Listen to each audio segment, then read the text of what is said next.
Narito na ang balita mula sa GMA Integrated News. Kinumpirma ng Philippine Coast Guard ang pagkamatay ng 3 tripulante matapos mabangga ng hindi patukoy na commercial vessel ang kanilang bangka sa Bajo de Masinloc. Ayon sa PCG, nangyari ang insidente nitong Lunes, October 2. Kabilang sa mga nasawi ang kapitan ng bangka. 11 crew members ang nakaligtas na tinutulungan na ng mga otoridad. Narito naman ang iba pang balitang binabantayan ng GMA Integrated News. 6 na pulis na botas na sangkot sa pagkamatay ni Jemboy Baltasar, ipinaaresto na ng Navotas Regional Trial Court.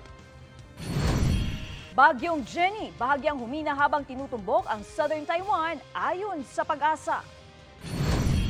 At dating US President Donald Trump, inisyuhan ng korte sa New York ng gag order matapos magreklamo sa pagdinig ng fraud case laban sa kanya.